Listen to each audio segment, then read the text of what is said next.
My name is Serena Cole, 27 years old. I knew something was wrong before anyone said a word. They were wheeling me out of the hospital, the fluorescent lights strobing across the ceiling as I clutched a pillow to my stomach, trying to keep the stitches from pulling. My mom was standing by the automatic doors, scrolling her phone. My dad was already in the car with the engine running. Nobody smiled. Nobody said, "How are you feeling?" My mom didn't hug me. She barely looked up. My dad didn't even get out of the car. They were both on their phones, arguing about a water bill, of all things. My mom snapped, "I told you to call them yesterday." And my dad muttered something about late fees, like that was the emergency right now. I sat there in the wheelchair, numb, watching their mouths move, feeling the raw burn across my stomach, and thought, this might have been a mistake. Going back home hadn't been the plan. Before everything went sideways, I was living alone, scraping by, but surviving. I was paying for school myself, juggling classes and shifts, stretching leftovers into meals. It wasn't glamorous, but it was mine. Then my body betrayed me. My health tanked out of nowhere. Some mornings I could barely stand long enough to make coffee, much less work. The pain got sharper, days blurred, and suddenly surgery wasn't a someday problem anymore. I panicked. I was too weak to cook, too tired to clean, too scared of failing everything I'd worked for. The idea of paying rent, utilities, groceries, and medical bills while barely functioning made my chest tighten. So I did what a lot of people do when life knocks them flat. I went back home. I told myself it would be temporary, a couple of months tops. I'd save on rent, get the surgery done, rest, get back on my feet. I'd have some emotional support around, a family who would catch me while I recovered. A soft place to land. That was the fantasies I sold myself as I signed the discharge papers. What a joke. In the weeks leading up to the surgery, my parents asked me for money 3 times. The first time, it was for my brother's car insurance. "Serena, you know how hard it is right now," my mom sighed over the phone. "Your brother needs his car to get to work. You don't want him to lose his job, do you?" I was lying on my back in bed, clutching my side, staring at a crack in the ceiling. "How much?" I asked, even though I already knew I would say yes. The second time it was groceries. "We're feeding so many people," my mom complained. "Your brother, Jasmine, your dad, me, you when you're here. You know how expensive everything is now." I transferred the money while she was still talking. The third time, it was an emergency. No details, just a rushed text. "Can you send something now? I'll explain later." She never did. I gave it anyway, stupidly, like I always did. I kept thinking, it's fine. They'll help when it matters. They'll be there when I really need them. They'll step up when I'm recovering. I even covered part of the water bill they were fighting about, just so they'd stop texting me while I was in the recovery room. My brother and his wife, Jasmine, were staying at my parents' place too, in the guest room. "Just for a little while," my mom had said. "They're looking for a house. You know how stressful that is." Every other sentence out of her mouth was about how hard it was to feed everyone, how much pressure she was under. No one asked how I was doing. After the surgery, I spent 2 days in the hospital alone. No visitors. Not even a text from my parents. On the second day, my cousin Leah showed up. She walked in with a smoothie in one hand and a pair of cozy socks in the other. "You look terrible," she said softly, but her eyes were kind. "Thanks," I croaked, and we both laughed, a small, shaky sound in the stale hospital air. She sat by my bed, adjusted my blanket like it was the most natural thing in the world, and started talking about nothing. Funny work stories, a neighbor's dog, a show she thought I'd hate but wanted me to try anyway. She didn't ask for details. She didn't press. When she left, she squeezed my hand and said, "When you're ready to talk, I'm here." That was the only kindness I saw that week. Then came the ride home. My dad barely looked at me in the rearview mirror. My mom stared out the window, silent. The whole car felt like a waiting room before bad news.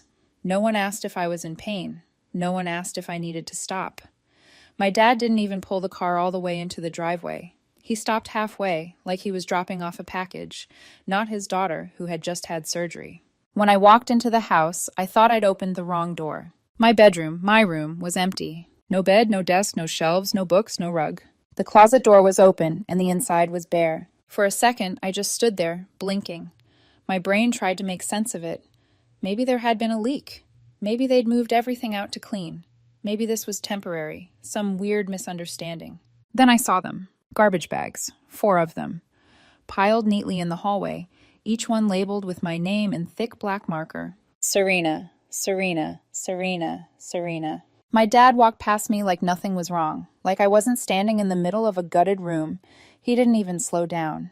My mom glanced over from the kitchen doorway, eyes flicking from her phone to my face and back again. Your brother and Jasmine needed the space, she said, as if we'd already discussed it, and I'd agreed. You'll be fine on the couch until you're back on your feet. Just like that. Not, we had to rearrange things. Are you okay with this? Not, we're so sorry, we had no choice. Just a statement, like a decision had been made and my feelings were irrelevant. I felt something in my chest go cold. I didn't argue. I didn't cry. I didn't even sit down. I walked over to the garbage bags, each one stuffed with pieces of my life. Clothes, books, notebooks, random things I hadn't seen in years. The plastic crackled under my hands as I lifted them, one by one, my stitches screaming with each step. No one offered to help. I think you're being dramatic, my mom muttered when I limped past her. I didn't answer. I carried every bag back outside, loaded them into the trunk of my car, and slid into the driver's seat. My hands were shaking on the steering wheel. I shouldn't have been driving. Not like that. Not in that condition. But staying felt worse than the risk of the road. My apartment was still empty, 100 miles away. I still had the keys. That drive nearly killed me. The pain meds had worn off. Every bump in the road felt like a knife. And at one point I had to pull over just to breathe. No one called to ask if I'd made it. No one texted to see where I'd gone. But I made it. The next morning, still sore and moving slowly around stacks of garbage bags in my apartment, I walked into the bank. The joint account I'd opened years ago to help them out, the one they kept dipping into like it was bottomless, sat on the screen in front of me. I closed it. No warning, no speech, just a quiet signature and a final click. By evening, my phone lit up like it was on fire. First my mom, then my dad, then my brother, then all over again. Missed calls stacked on top of each other. 10, 20, 50, more. Notifications piled up so fast the screen couldn't keep up. I didn't answer a single one. And that was only the beginning. By the next morning, the calls turned frantic. The first one I saw was from my mom. Why are you doing this? Then my dad, call me back now. Then my brother, whose message came in sharp and self-righteous. Seriously, Serena, grow up. By noon, the tone had shifted from confusion to anger. The texts rolled in like waves hitting the same spot on a cliff. Have you lost your mind? You're being ridiculous. We need that account, Serena. And then came the final blow, a text from Jasmine, my brother's wife, who had barely spoken to me except to complain about the Wi-Fi password. We were counting on that money. You blindsided us. Counting on my money, like it was a paycheck they'd earned. I stared at her message for a long moment, absorbing the entitlement, the assumption, the complete lack of awareness. Then I blocked her. It felt like snapping a thread that had been wrapped around my throat. For a moment, I just sat there in my dim apartment, surrounded by garbage bags from my childhood bedroom. My body ached in ways I didn't have words for. My stomach pulsed with pain. My muscles were stiff from sleeping on the floor. I was exhausted, wounded, alone. And yet, it was the first time in years that I felt like I was making my own choices. The old me, the version of Serena who sent money without being asked, who cleaned up everyone else's messes, who answered every late-night call, she would have folded by now. She would have apologized, even though she'd done nothing wrong. But she was gone. The quiet that settled over my apartment felt strange at first. Unfamiliar, heavy. I wasn't used to silence that wasn't filled with guilt or obligation. I wasn't used to going a whole afternoon without someone needing something from me. I made myself soup on the stove, canned chicken noodle, the cheap kind, and ate it sitting on the floor. My air mattress hissed slowly in the corner, deflating again, the same way it had every night since I got back. My apartment felt hollow, but at least it was mine. Then came the knock at the door, a soft, rapid pattern.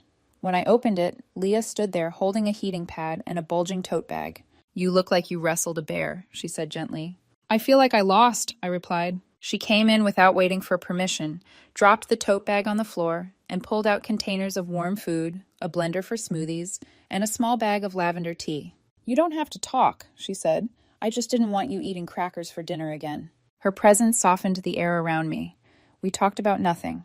TV shows, her coworker's bizarre haircut, the neighbor who kept feeding pigeons at 3 a.m., but underneath it all, she watched me, quietly piecing together the parts of the story I wasn't ready to tell. When she left, the apartment felt less empty. That night, something inside me clicked into place. The part of me that used to give and give, hoping someone would one day give back, that part was done waiting. I opened my laptop. One by one, I began cutting the cords. I logged into the family phone plan, the one I'd been paying for years, and removed my brother's line, then Jasmine's, then the old tablet my dad still used for work. I paused before removing my mother's, just for a second, remembering the way she looked at me in the empty bedroom, more annoyed than apologetic. I removed hers too. Then came the utilities, the Wi-Fi, the streaming services, the grocery delivery apps, all still under my name, all silently draining my bank account. Click, click, click, gone. The next morning, I woke up to a Facebook message from someone I barely knew, one of my dad's coworkers. "Hey, just FYI," he wrote. "Your mom came by yelling about a phone bill. Everything okay on your end?" I stared at the screen. For once, someone was asking if I was okay, and the strangest part was I didn't know how to answer.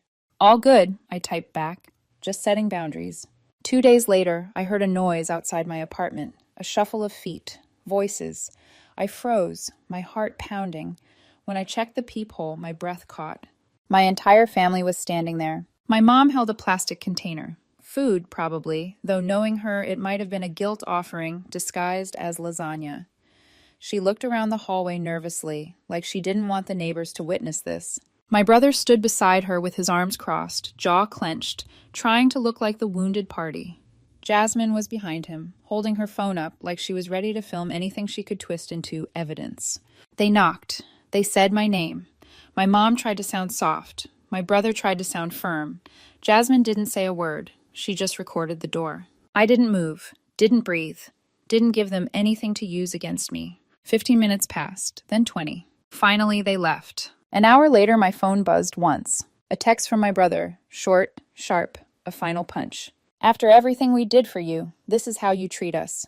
Unbelievable." I looked at the screen until it dimmed, my reflection ghosting across it. Everything they did for me, they couldn't even leave my bed in my room when I came home from surgery. So I made myself a promise that night, a quiet, private vow that echoed deeper than anything I'd ever said out loud. I wasn't going back. Not to the house, not to the role, not to the version of myself who kept their entire world running. Instead, I rebuilt quietly, fully alone. And they had no idea what was coming next. The silence lasted almost 2 weeks. Not the peaceful kind, the kind that feels like the air is holding its breath, waiting for something to break.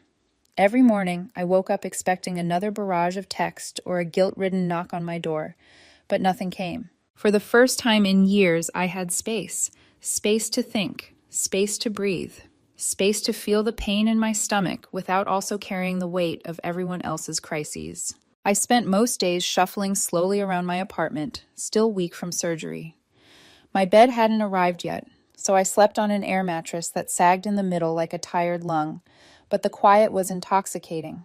No one demanding money, no one asking for favors, no one acting like my existence was an inconvenience unless I was paying for something. I started catching up on things I had neglected while I was sick. Bills, emails, tasks I didn't even remember starting.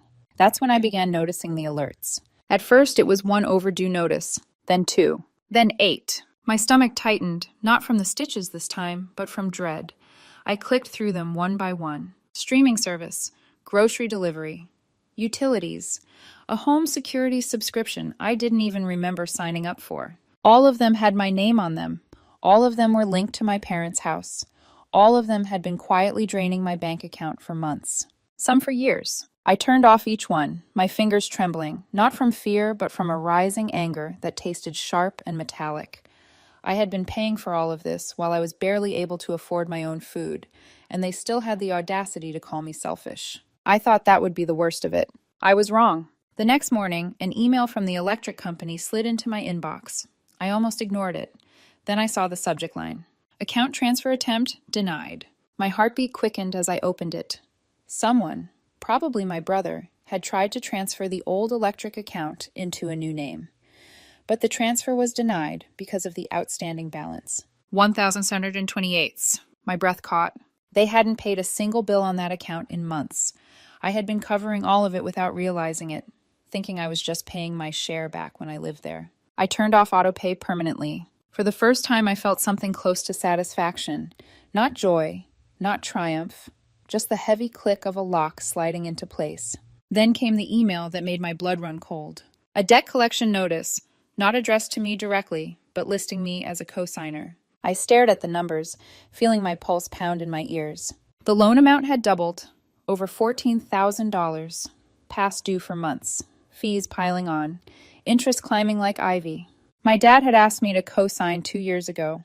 Just a rough patch, he'd said. I'll handle it. You won't even notice. I noticed now. I called the number on the notice. The woman on the phone was far too cheerful for someone delivering bad news. No, there's no way to remove your name, she said kindly. Not unless the loan is paid in full. After the call ended, I sat on the floor with my laptop open in front of me.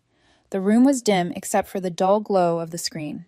Then, with a kind of numb determination, I started digging.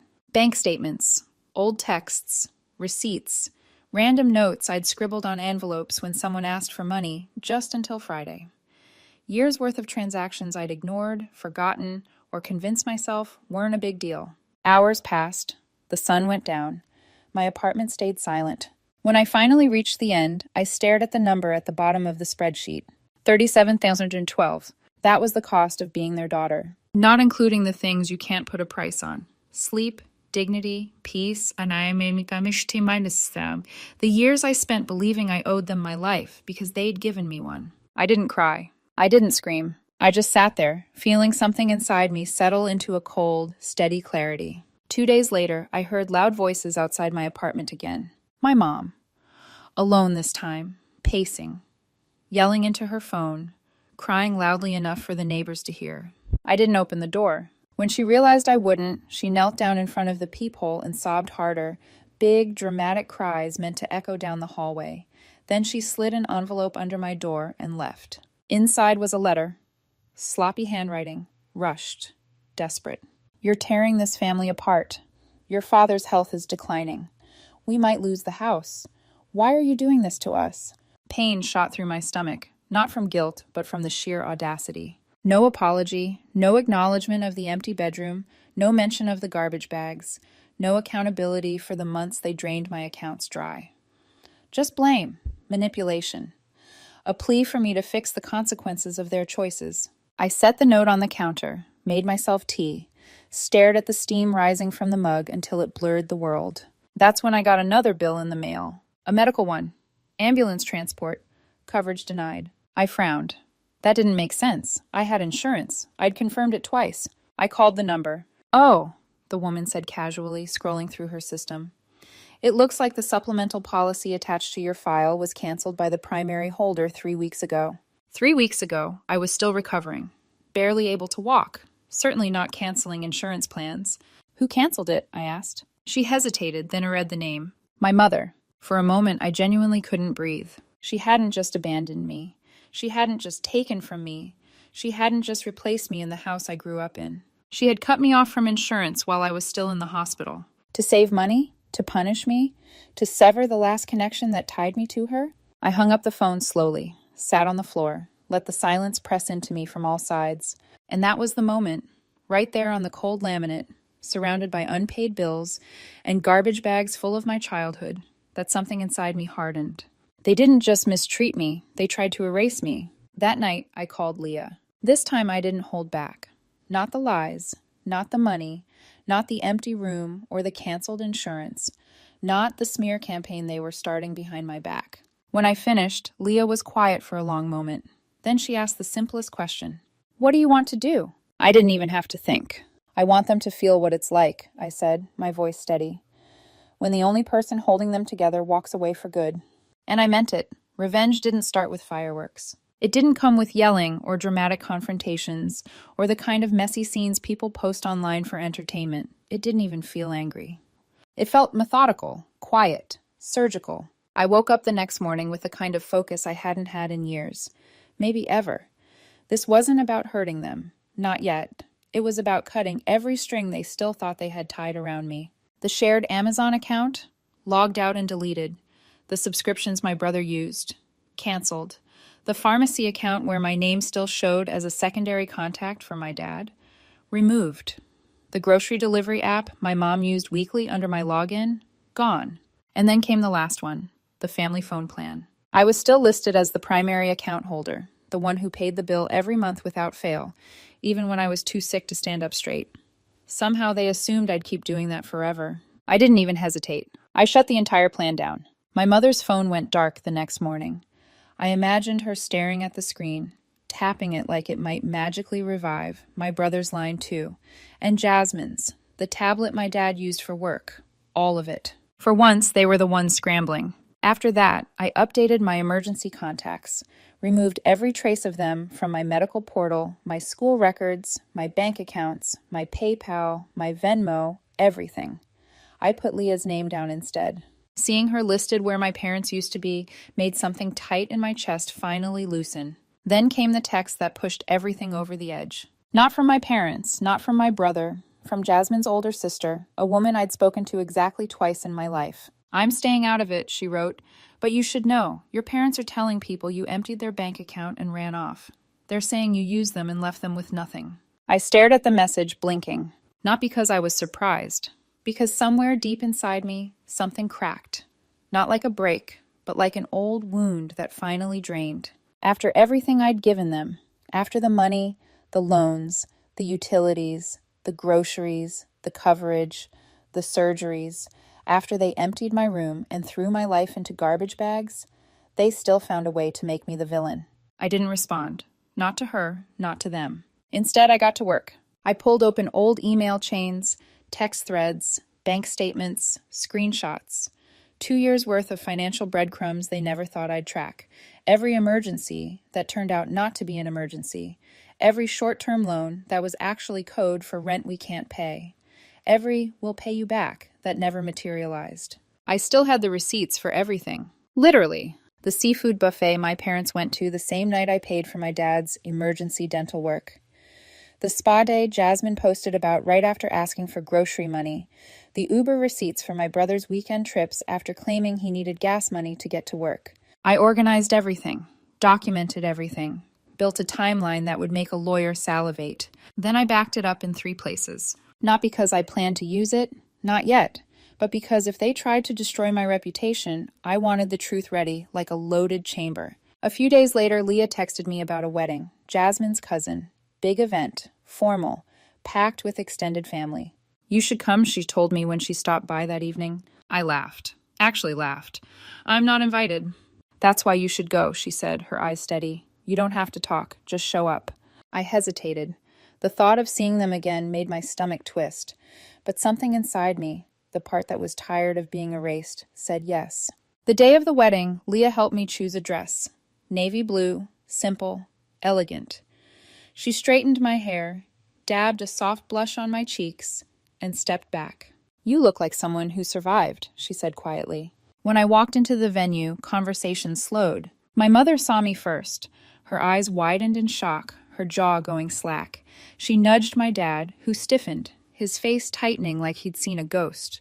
My brother stood near the buffet table, pretending to laugh at something on his phone, but his posture betrayed him, rigid, defensive. And Jasmine? She didn't even try to hide her horror. I didn't go near them. I didn't look at them, didn't speak to them, didn't breathe in their direction. I just existed, and that was enough. People came up to me, politely, cautiously. "It's so good to see you. I heard you've been through a lot. You look well. Did you move out?" I smiled, answered with small talk, kept it brief, moved on. And in the background, I could feel them watching me, their narrative crumbling like a poorly built house. They'd told everyone I was unstable, dramatic, irresponsible. But there I was, calm, polished, whole, existing without them. Later, Leah told me someone overheard Jasmine having a full meltdown in the bathroom. "She's flipping the story," Jasmine hissed through tears. "She's making us look bad." But I didn't flip anything. I just breathed. And sometimes breathing is all it takes to expose a lie. A week later, my mom tried one more time. A text from a new number. I didn't respond. 2 hours later, an email. "Your father isn't doing well. Your brother is under a lot of pressure. This has all gone too far. You belong with your family. Please, let's fix this." Not a single line acknowledging what they did. Not one apology. Not 1 ounce of ownership. Just guilt, fear, manipulation in softer packaging. I read it once, deleted it, emptied the trash. Let them sit in the silence they created. They threw me out like I didn't matter. Now they were finally learning what that actually feels like. Life moves differently when you stop dragging people who are committed to sinking. A month passed after that email. I didn't reply. I didn't answer the 3 follow-up messages, one from my dad, one from my brother, one from Jasmine, who had clearly run out of pride. All 3 said some version of, "We're still family. We should talk. This is getting out of hand." Not one of them said, "We're sorry. We were wrong. We shouldn't have done that to you." They didn't want reconciliation. They wanted access. To my money. To my stability. To the version of me who fixed everything for them. That version didn't exist anymore. Meanwhile, my life, finally, painfully, quietly, began to rebuild itself. I got a new job. Nothing glamorous, but solid, stable, with full benefits. For the first time in forever, I had health insurance that didn't depend on my mother deciding whether or not I deserved it. I bought a real bed, a thick, soft mattress that didn't cave in the middle. I painted my apartment walls a warm gray that made the room feel calm. I replaced my mismatched thrift store furniture with things I chose, little by little, paycheck by paycheck. Leah came over almost every weekend during that time. We put up shelves together, laughing at how uneven the first one looked. We ate takeout on the floor before the couch arrived, then on the couch before the table arrived. The place transformed, not quickly, but intentionally, into something that felt like home. One night, while we were stacking books on a new shelf, I told her, "You saved me." She shook her head, handed me a can of soda, and said, "You saved yourself. I just handed you snacks while you did it." She wasn't entirely wrong. The hard part wasn't leaving. The hard part was staying gone. It was waking up every day resisting the urge to fix things I didn't break. It was seeing calls I didn't answer. It was knowing I had a folder full of screenshots that could destroy their lives in 5 seconds flat and choosing not to pull the trigger. Knowing that while I rebuilt a life, they were desperately weaving a version of the story where they weren't the villains. And every passing day made their narrative harder to sell. 2 months later, my dad was hospitalized. Leah heard it through someone at church before anyone told me. My family was shocked I didn't show up, shocked I didn't send flowers, shocked I didn't ask if he was okay. I didn't even flinch. Not out of cruelty, but because you don't set yourself on fire for people who watched you bleed and didn't hand you a tissue. I stayed home, made myself dinner, folded my clean laundry, went to sleep. And for once, I didn't dream about anything heavy. 2 weeks after that, I made a decision that had been quietly forming in my mind for months. I changed my last name. No announcements, no dramatic Facebook post, no speech about taking back my power. Just paperwork, a notary, a signature, a new ID. The day the confirmation letter arrived, I sat on my living room floor with the envelope in my hands. When I opened it, something inside me cracked open, but not in pain. I cried, not because I was sad, not because I was mourning anything, but because for the first time in my entire life, I felt free. Not better, not perfect, just mine. My name, my life, my choices, my silence, my peace. I put all the documents that carried my old last name, the old version of me, into a small box. I placed it in the back of my closet, not to remember what they did, but to remind myself that I survived it. People sometimes ask me now, do you miss them? Do you think you'll ever forgive them? Do you ever think about going back? Here's the truth. I don't spend time thinking about people who loved me only when I made their lives easier. When I think about family now, I think of Leah, the one person who showed up with socks and smoothies and never asked for anything in return. The one who stayed, not because it benefited her, but because she cared. That's the life I'm building. A life where love isn't conditional, where my worth isn't measured in the money I can give, where peace isn't something I earn by sacrificing myself. I'm not angry anymore. I'm just done. And for the first time, finally, I'm home. The update came weeks later when I least expected it. A voicemail. Unknown number. I don't pick those up anymore, but curiosity got the better of me. It was my aunt, my mother's older sister, a woman I hadn't spoken to in years. Her voice was careful, hesitant. "I'm not trying to interfere," she began, "but your mom is not doing well. She's barely leaving the house. She keeps saying she wants her daughter back. I'm not taking sides. I just thought you should know." I listened, then I deleted it. Not out of hatred, not out of spite, but because going back, even for 1 second, would undo everything I rebuilt. Their lives are collapsing in ways I used to prevent. Jasmine left my brother. Money problems finally caught up. My parents are behind on the mortgage. That house, the one they shoved me out of, is slipping through their fingers. And they want me back. Not because they've changed, not because they're sorry, but because they miss the version of me that held everything together. I have nothing left to give. My landlord offered me a lease renewal. I signed it without hesitation. I take evening walks now. I cook real meals. I sleep in a bed I chose. I even enrolled in 2 online classes, just to feel like myself again. The idea of going back to school doesn't scare me anymore. Leah and I took a weekend trip to a lake house. Nothing fancy. We made pasta from scratch, sat on the porch wrapped in blankets, drank wine, and talked about stupid things that made us laugh until we cried. I think that was the first time in years I felt truly safe, truly held, truly human. So if you're reading this, wondering whether cutting ties changes anything, here's the truth. First, it's painful. Then it's quiet. Then it's peaceful in a way that almost feels wrong because you've never known peace without a price. But it's real. I didn't get closure from them. I gave it to myself. They still haven't apologized, and I still don't need them to.